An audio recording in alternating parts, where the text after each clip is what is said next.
नमस्कार। महाभारत की ये कथा है। गुरु द्रोणाचार्य पांचाल नरेश द्रुपद से दुखी होकर हस्तिनापुर पहुंचते हैं। अब जैसा कि स्टोरी में आगे अब सबको पता है कि कौरव और पांडवों को सिखाने के लिए भीष्म पितामह उनको अपॉइंट करते हैं। अब उनको अपॉइंट करने के बाद उनके लिए एक आश्रम बनाया जाता है।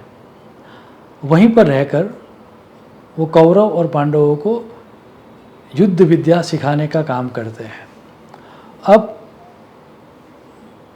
आश्रम तो उन्होंने वहाँ पर बना लिया, वहाँ पर उन्होंने रहना भी स्टार्ट कर लिया, लेकिन उनका एक नियम था और उनका नियम ये था कि जहाँ पर वो पहले रहा करते थे उस गांव में एक महादेव का मंदिर था।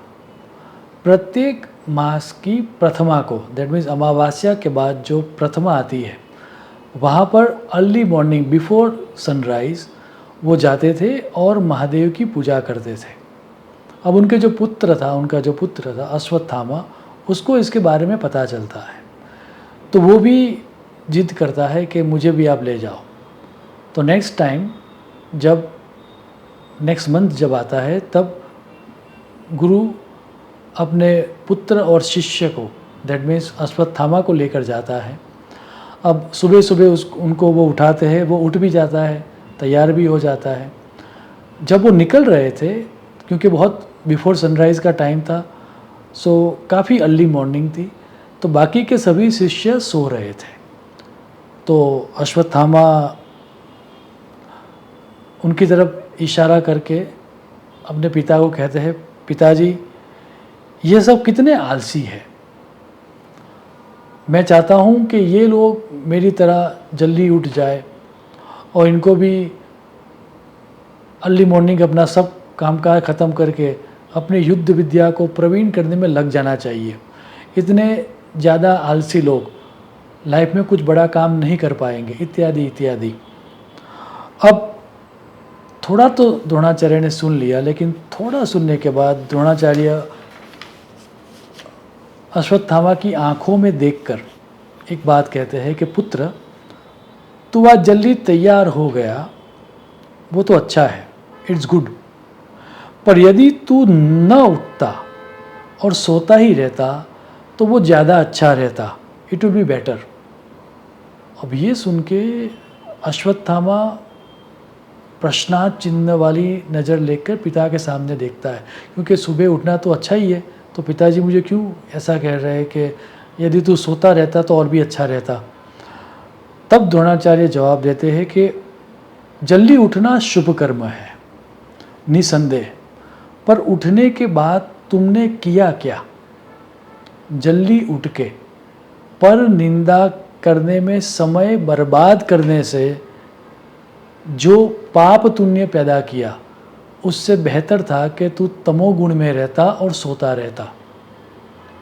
महत्वपूर्ण ये नहीं है कि आप कौन सा कर्म कर रहे हो, महत्वपूर्ण ये है कि यदि आप अच्छा कर्म करते हुए भी पर निंदा करोगे कि मैं तो कर रहा हूँ लेकिन देखो दूसरे लोग नहीं कर रहे हैं, तो आपको जो पुण्य कर्म मिलने वाला था उससे बड़ा पाप आपको लगेगा।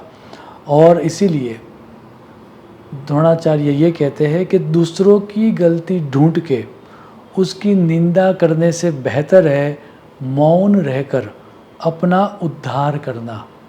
दूसरों को क्रिटिसाइज़ करने से पाप लगता है, पर अपने फॉल्ट्स को ढूंढकर काम करने से ग्रोथ मिलता है। इसी सिद्धांत को समझाता हुआ एक बड़ा मार्मिक श्लोक स्कंद पुराण में दिया गया है, जहाँ पर यह कहा गया है कि पर निंदा से भय और दुख तो मिलता ही है, पाप भी मिलता है, लेकिन वो पाप इतना बड़ा होता है कि आने वाले जन्म में भी उसका फल मिल सकता है। सो पर निंदा सबसे बड़ा पाप है। आप ये श्लोक सुने, पर निंदा महापापम, पर निंदा महाभयम, पर निंदा महादुखम, तस्या पातकम न परम। सो बिफोर क्रिटिसाइजिंग एनीवन, यदि आप अच्छा काम भी कर रहे हो तो आप अपना अच्छा जो काम है वो करते रहो, लेकिन मैं अच्छा काम कर रहा हूँ लेकिन देखो दूसरे अच्छा काम नहीं कर रहे हैं, उस तरह की निंदा मत कीजिए, क्योंकि यदि आप वो पर निंदा में जाओगे तो आपने जो अच्छा काम किया है उसका जो शुभ परिणाम आपको मिलना चाहिए वो आपको नहीं मिलेगा। सो बिफोर क्रिटिसाइजिंग अदर्स, थोड़ा रुको, चेक करो, आप बहुत बड़ी प्राइस पे कर रहे हो। शुभम भवतु। प्रणाम।